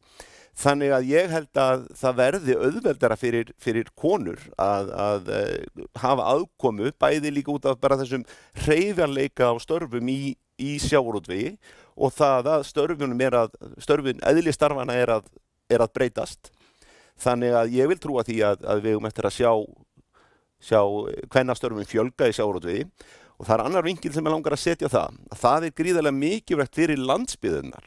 Það gríðarlega mikilvægt af því að fiskur að stóru leyti veiddur meðfram ströndinni og við sem höfum verið að stýra samfélögum út á landsbyggðinni, við þekkjum það að finna störf fyrir konur oft svolítið erfitt. Það auðveldara, það hefur verið auðveldara á seinustu 20 ára fyrir fjölskyldu að flytja og kallinn að finna sér starf sem sjómaður eða badermaður eða öll þessi störf sem eru til, en það oft erfiðara fyrir konuna. Þannig að ef okkur tekst að breyta sjávarútveginum þannig að hann verði aðgengilegri fyrir fjölbreytileikann, sem mjög gott orð, ekki bara kynin heldur fyrir fjölbreytileikann, að þá styrkir það líka byggðirnar. Þannig að ég hefði sennilega svarað þessari spurningu öðruvísi. Ég held að við séum að fara að sjá enn meiri breytingu á störfum og aðgengilegri fyrir fjölbreytileikann. Heiðrún Lind hefur talað það einmitt að við ættum ekki verið að telja hausa þegar við að horfa á sjómenn og konur sem fara að sjó. Einmitt að það sé kannski ekki keppikefli, við viljum bara að konur fari í líka þessar nýju greinar sem að verða til.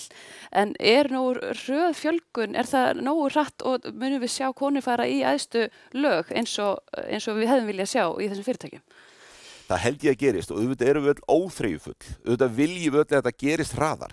En það full ástæða fyrir ykkur sem komið aðeins á þennan máta að staldra við og klappa ykkur á bakið. Af því að þetta að skila árangri. Við erum að horfa upp á árangur og við megum ekki bara horfa í það við viljum að gerist hraðar. Við þurfum líka að skoða það verið að gera vel. Þetta að skila árangri. Og við viljum stíga hraðar og ef það hægt þá það gott og blessað en sigurinn að vinnast. Erla. Já, ég er bara einmitt með þetta því að mér líka andum þetta einmitt því að millistjórnendur í sjávarútvegi, við konar við erum að koma inn að auknu mæli og ég trúi því að þessi best fyrir fyrirtækin að hafa jafnara kynjahlutfall en í dag. En ég skil alveg af hverju þetta eins og þetta í dag. Þetta oft bara búið að vera, fólk í sjávarútvegi allavega, nú kem ég úr litlu bæjarfélagi þar sem fólk búið að vera bara í áratugi og þá bara ástæða fyrir það bara miklu meiri kallar. En ég fór nefnilega áhugavert erindi daginn og ástæðan og eina af fyrirlesunum þar varðandi einmitt arftaka áætlanir og einmitt fyrir þessi minni fyrirtækjana að við erum, staðan svona núna og við skulum ekki vera að tala aftur til 5 ára hefur ekkert breyst. En mér finnst það bara góð hugmynd þetta með að ef fyrirtækin gera með þessi arftaka áætlanir og horfa eins fram í tíman, hvað sjáum við að geti breyst og þannig að við förum aðeins núna að vinna í því hvernig þetta verði eftir 5 ár og mér fannst það bara gott innlegg í þetta umræðu með að fjölga í stjórnendateymum, ekki bara á gólfi í sjávarútveginum, að það sem dæmi bara ein leið sem að held að mörg fyrirtæki hefðu gott af að skoða, ekkert endilega ákveða hvona fari þetta, en bara þú setja strax upp þessi gleraugu fyrir framtíðina. Guðmundur, hvernig verður staðan í Brim eftir 5 ár? Ég held að eins og ef við byggjum okkar sjávarútveg, okkar samfélag á gögnum og rannsóknum og faglegum vinnubröðum, þá mun það gefa konum miklu meira tækifæri en eins og í dag hjá okkur í sjávarútvegi bara allt á hnefanum og svona neikvæð umræða. Ég held að við þurfum að ná jákvæðri umræðu sjávarútveginn og líka segja að þetta skemmtileg grein, þetta frábært viðfangsefni og ef fjölbreytileikinn kemur meira inn, þá vitum við náum meiri árangri. Og ég sá bara núna, bara fyrir ykkur konar, að ég sá núna í Bandaríkjunum og allt í nú voru þeir að samþykkja það að kvennaknattspyrna fengi sömu laun og kallarnir. Þetta það að vinnast pínlítið skrefum allan heim. Og kannski rétt eins og tölurnar ljúga ekki náttúrulega sem hún segir með æðstu stjórnendur í skráðum félögum og þarna kemur kannski bara sem kannski reynir og eitthvað konurnar í framtíðinni að oft segjum við að konurnar erfitt með að una hinni konunni velgengni en við strákarnir, við erum oft rólegri þó einhver annar væri að halda áfram. Þannig að þetta kannski líka eitthvað svona mentalitet sem konur þurfa bara aðeins að spyrja sig sjálf að. Já, kannski að keppast þessa sömu stóla, sko. En færri stóra. Getið ekki una hinum að halda áfram. Af því ég stundum að pæla núna, ég hugsa aðeins eins og umræði sjávarútveginn, akkur oft svona heiftarleg umræði þetta, okkur sem grein og þá oft öfundin og afbrýðisemin oft svo sterk. En ef við förum upp fyrir það og byggjum þetta bara faglega, að þá held ég að konurna munu koma miklu sterkar inn. Nú hefur það loðað svolítið við að þeir sem fóru í stjórnunarstöðu voru einhverjir sem kannski byrjuðu á sjó og unnis upp innan fyrirtækisins og einmitt eru fjölskyldu fyrirtæki. Sérðu fyrir þér að það færu stjórnendur að koma í þessi efstölu í fyrirtækjum bara mögulega úr öðrum greinum? Ég held það, já, og líka, en þá náttúrulega verður greinin að fá að þróast á jákvæðan máta. Að því hlutafinn, ef þetta verður starri áfram svona stór almenningshlutafélög, þá hlutafinn, hann vill bara ráða hæfasta starfsmannin. Og þá, akkur ættu konur ekki vera hæfileikaríkari eins og karlmenn. Ásta, nú kemur aftur til þín, þá komum við að spyrja þig allir frá Vestmannaeyjum þegar þú ert bæjarstjóri þar. Hvernig finnst þér, var viðhorfið gagnvart konum í sjávarútvegi eitthvað öðruvísi þar eða bara líka tíðarandi en alltaf fyrir einhverjum árum síðan? Hvernig finnst þér svona munurinn vera? Já, munurinn gríðarlega mikill. Svona þetta umhverfi sem að maður var að alast upp í, eins og Guðmundur nefnir þarna árum 70-80 þegar við vorum báðið með sítað aftan, þetta var allt annar heimur, þetta var mjög karllægur heimur, þetta enn karllægur heimur, en við sjáum breytingarnar og mér svolítið gaman að spegla sjávarútveginn yfir í landeldið og landeldið þó þetta náttúrulega þetta sama grein og bæði sjávarútvegurinn og sjókvíareldið, en þá eru svona þetta aðeins önnur element í gangi, þetta nýtt og þannig að þetta meiri svona hreyfanleiki í þessu og það svolítið sérstakt að sitja svona marga fundi landeldi og þetta eins og fundir sem við horfum á í verbúðinni. Það bara komni 4 kallar að ræða við mann þetta. Við sitjum reynda stjórnendateymi í sveitafélaginu þar sem ég og 2 konur. Þannig að það það svo breytingin hafi átt sér hraðar stað í pólitíkinni og hjá sveitafélagunum heldur hún akkurat þarna. Konurnar byrja ekki að mæta þessa fundi fyrir en vitið þið hvenær. Fyrir en farið að tala peningana. Af því að konurnar komnar inn í fjármálafyrirtækin. Þannig að þá breytast fundirnir, en þegar að vera að ræða greinina sem slíka, þá hefði mér fundist að við ættum að vera komin svona á annan stað heldur maður var þegar maður var alast upp 70. En heldur þetta sé eitthvað eins og Guðmundur segir að það vantar áhuga hjá konum?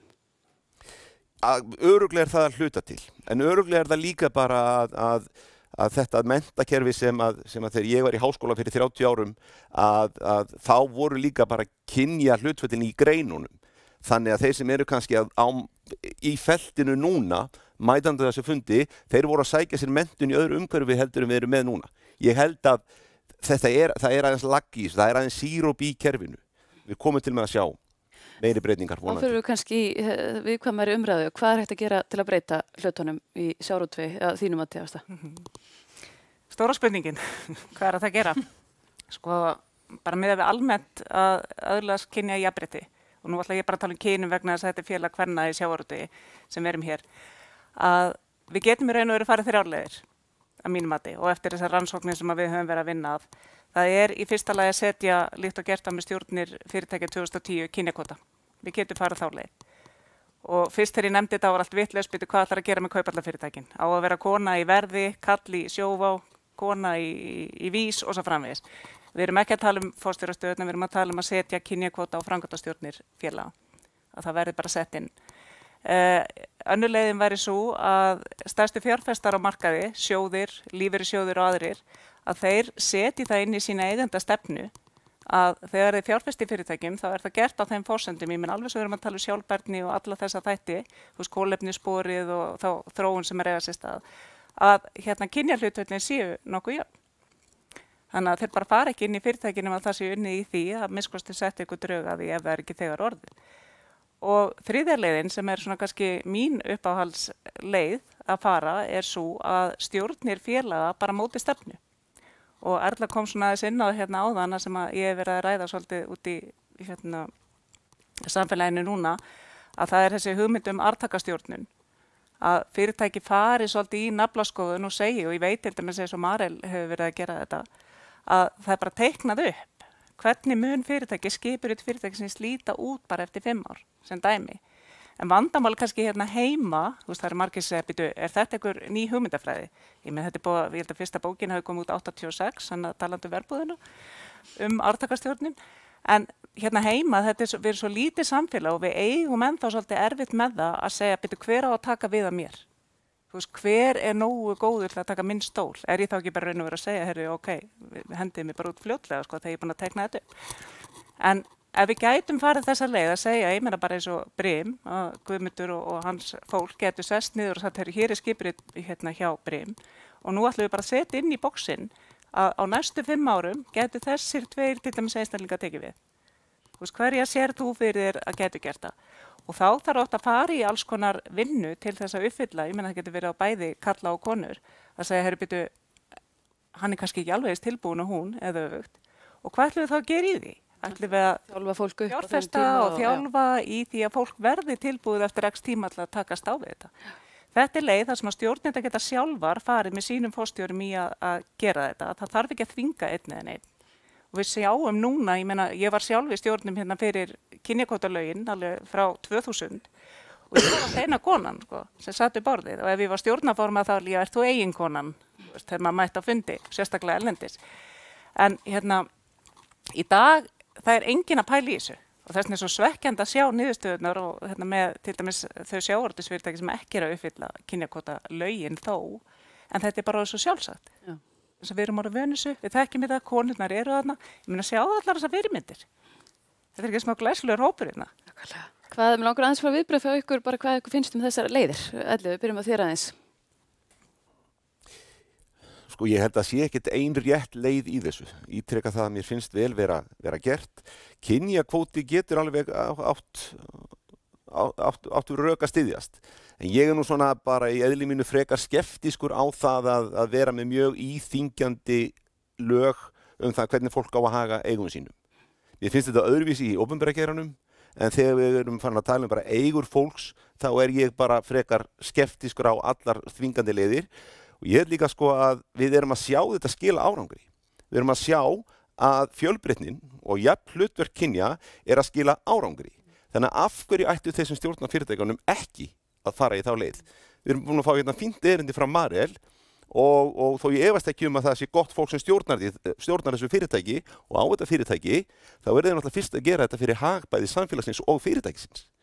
Þannig að ég held að við höfum að fara sparlega í löggjöfum kynjakvóta. Hvað heldur myndi, ef að eigendaskap, nú sjáum við að lífeyrissjóður aðrir að taka þessi frekari skref í sjálfbærni að setja ákveðnar, hvaðir eða kröfu á þessi fyrirtæki sem eru fjárfesta í. Hvernig heldur að því tekið að það eru farið í þessa átt að það er meira hort til kynjajafnvægis? Já, ég verði til í að horfa lengra í átt að löggjöf lífeyrissjóði og opinber fyrirtæki heldur en einkafyrirtæki. Ok. Erla. Já, eins og ég kom inn á það, þá finnst mér þetta með hugmynd með arftakaáætlanirnar mjög góðar. Þessum finnst bara mjög flottar hugmyndir og hérna mitt fyrirtæki hér og ég held sko að því að talandi hvort að konur sé tilbúnar eða ekki, ég held að sé fullt af konur tilbúnar. Það þarf, sko, stundum erum við kannski bara fastar í bóksinu að við föttum ekki svona horfa þangað, sko. Þannig að ég held bara umræða innan fyrirtækja það að það séu arftakaáætlanir, að fyrirtæki séu að hugsa þetta. Ég hugsa að verði til þess líka konur máti sig frekar við eitthvað og hérna og kannski horfi að það sé möguleiki að fara lengra og þannig að hérna ég held að það sé bara mjög flott og þarft. Og hvað svona hugsa með tíma því að eins og allir segja þetta að gera smá saman heldur að við viljum setja á einhverjar strangari hvaðir að því viljum sjá þetta gerast hraðar? Hérna ég veit ekki, ég hugsa að þetta verði nú hérna eins og bara, nú þetta mér hugmyndis bara var rætt fyrr í dag hérna jafnréttisáætlun sko, það nú eitthvað sem komin kvöð á að fyrirtæki að vera með en ef við allir ekki einu sinni með það sko, það veit ég ekki, en einhvern veginn fá þetta þannig að ég hugsa að mörg fyrirtæki hérna myndu bara vilja hoppa á vagnin og fara og myndu vilja byrja þar og hérna þegar ég held að þetta sé bara líka fyrir fyrirtækin að hjálpa þeim að skipuleggja sér fram í tíman. Hvað segir þú, hvernig hugnast þér þessar leiðir sem Ásta nefndi? Ég held að geti verið mjög skynsamlegt af því að það er líka hægt að taka alveg neðar í fyrirtæki af því að leiðtogar, þú sér kannski marga einstaklingi í fyrirtækinu og ef þú hefur trú á ákvörðun þá þarf þetta kannski hjálpa þeim og þjálfa þá upp til þess að verða leiðtogar og það kannski ekki byrja á toppnum heldur, byrja niður og svo vinnur fólks upp og það hefur kannski vanta á konurnar að við höfum stutt betur baki við konurnar eða tegum bara sjávarútvegsfyrirtækinu okkur að leyfa þeim að þjálfa sig á leiðinu upp. Þannig að þá kemur líka að því við talum hérna konur í sjávarútvegi, við sjávarútvegi á sjávarútvegurinn að lúta sömu lögum og reglum eins og önnur fyrirtæki á Íslandi. Ég upplega svo mikið núna að við í sjávarútveginum, ef við erum að sýna góða tölur eða góða rekstra árangur, þá ekki hort á það eins og að því við erum með frábært fólk og við erum með vinna þetta mjög vel, þetta áratuga reynsla hjá okkur og annað, að þá kemur heldur á okkur bara alltaf þessi kvóti og ekki gagnsæi og allt svoleiðis og akkurat í sjávarútvegi verður bara með eins og önnur fyrirtæki á Íslandi með reglur og allt svoleiðis. Og þannig þegar við sýnum okkar tölur eða hvað við erum að gera, þá erum við stolt. Að ég fengi marga útlendingar sem svo hissa á því að hérna hverju Íslendingar eitthvað svo neikvæður út í sjávarútvegi að því erlendis þetta alveg frábær grein og við öllum að hafa skuldabréf útbúið erlendis í hittifera í Brim og við þurfum að skýra út fyrir erlendu aðalónum eignir Brims og þá stærsta eignin svo kallar veiðirétturinn og það ekki fiskjörun í sjónum svo ég tæki hann alveg skýrt fram en svo fór þeir að spyrjast inn í samfélagið þá var alltaf sagt þá þetta verður bara tekið af og þá segir þeir, akkur ættum við að fara að lána inn í þessi fyrirtæki ef þeir að plata okkur með eignastruktúrun og skipulagi. Hvað þarf að gera til að ná sátt þessa hluti? Ég held að þurfi bara fyrsta lagi að kenna íslensku að því að einfalt atriði að kvótin ekki fiskurinn í sjónum. Því fiskurinn á sig sjálfur í sjónum, það bara aldrei hafrættarsáttmálinn. Og við erum búin að segja það. Það þarf að vera bara alveg skýrt. Akkur erum við með þetta kerfi?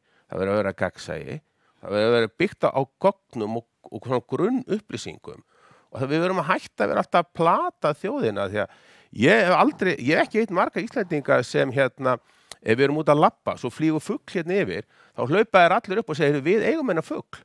Fuglinn á sig bara sjálfur en aftur á móti þegar ykkur starf á fundum og svona, tala ekki pólitíkinni og það kemur fiskur, þá kom allir nei við eigum fiskin í sjónum sko.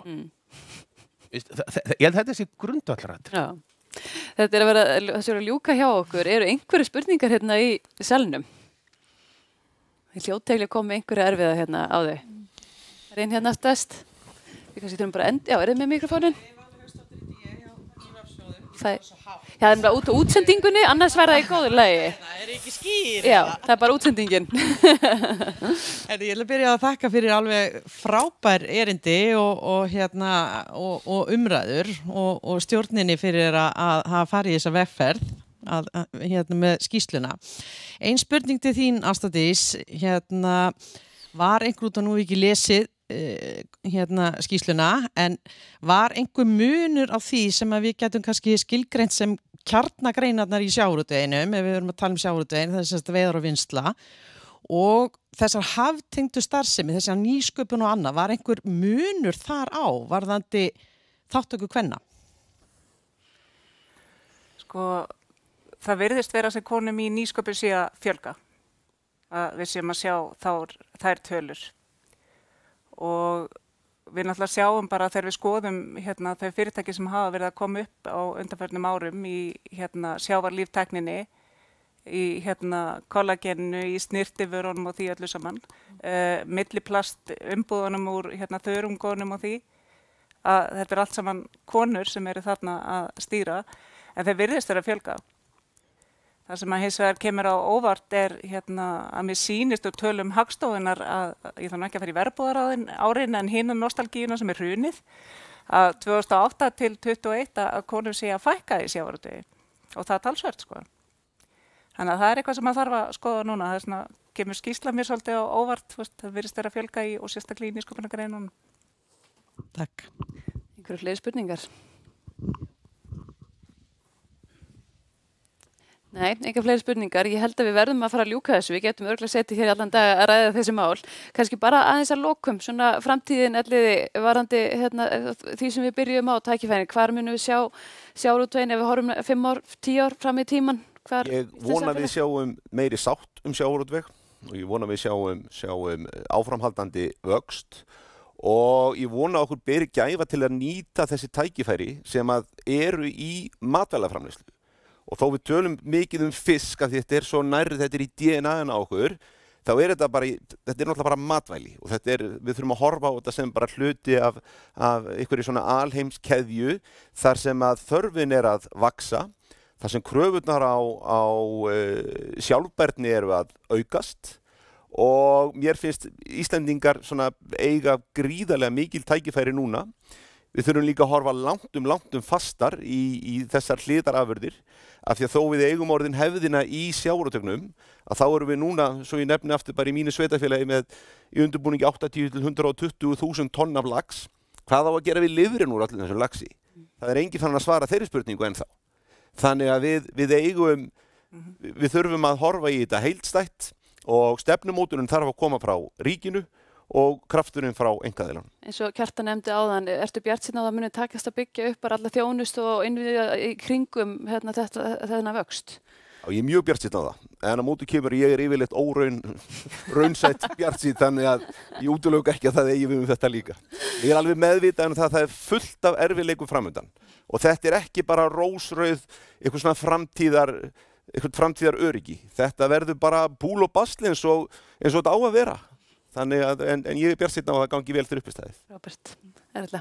Já, ég er sammála. Ég er mjög bjartsýn á sjávarútveginn eftir 5-10 ár. Ég held að það sé meira sem við sem sammálu en við áttum okkur á. Og við erum nú kannski eins og verbúðin nefnt að þegar við horfum þangað tilbaka þá vitum við viljum ekki vera þar eins og sjávarútveginn var þá, bæði hvað við erum komið langt. Þannig að þrátt fyrir þessu menn þá að þræta nákvæmt eignaraðild og hversu dreifð hún þarf að vera, að þá er svo margt sem við séum sammála En þegar ég horfi fram á við líka, þá vona ég að við séum halda áfram búin að ná að auka verðmætin enn frekar og nýta okkur það að við erum með svo frábæra vöru úr hreinu hafi, við erum með rekjanleika og allir þessi póstar sem ég vona að við náum að finna þessa markaði sem er til að borga þetta hellingsauka pening fyrir þetta af því að þetta er náttúrulega, við gerum hlutina vel, það er aðeins dýrara og það verður komið í verð í öllum afurðum úr fiskinum og það verður bara nýtingi komin í 100%, ég segi það. Róbert, Guðmundur.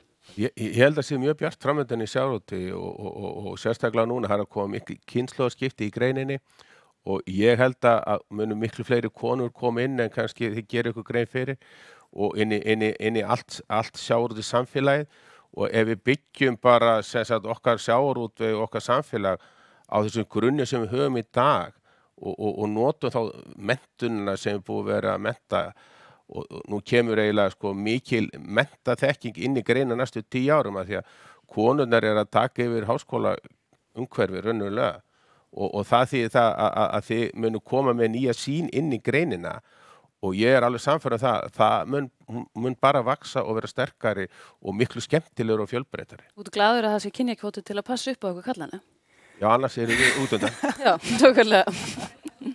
Ásta. Það var einmitt þess að vorum að ræða á þann, þess vegna var allir að vera á sikkurum endanum. Nei, ég alveg sammálaði, það eru gríðarleg tækifæri og það margt ofboðslega gott sem búið að gera. Við hins vegar þurfum að hætta að tala greinina niður. Við erum allt og mikið í því að tala þessa atvinnugrein niður. Það eru ofboðslega tækifæri og við erum búin að nýta brota því sem hægt að gera. Það er talað það er ekki hægt að veiða meira og allt það. Við erum að sjá nýjar greinar sem að benda til þess að það eru ofboðslega tækifæri í sjónum. Þannig að í öllum þessum greinum, hvort það eru eldi, veiðar, vinnsla, nýsköpun og allt sem í kringu þetta, að við munum sjá breytingar þar. Við viljum sjá hraðari, kynslóðin sem að koma núna inn, sem þú varst að nefna, sem að taka yfir háskólan, hún hefur ekki þolinmæði til að bíða eftir þess að þetta gerist hraðar. Þannig að ég held að sé ágætt að enda þetta eftir COVID-tímabilið, allir búin að vera á fjöllum og út allt og þekkja það að fara á hæstu tindana á þetta. Við getum endað þetta bara á myndlíkingu á því að segja konur eru svo súrefni til fjalla, því ofarsöguferð, tíminn aðeim. Mér langar að þakka ykkur alveg kærlega fyrir að taka þátt í þessum umræðum og Heiða, þú ætlar að hafa lokaorðið. Ég ætlaði bara að þakka ykkur kærlega fyrir komuna, þeir sem komu hingað fyrir hönd félagsins og líka þeir sem hlýtu heima hjá sér eða annar staðar. Takk kærlega. Takk innilega fyrir.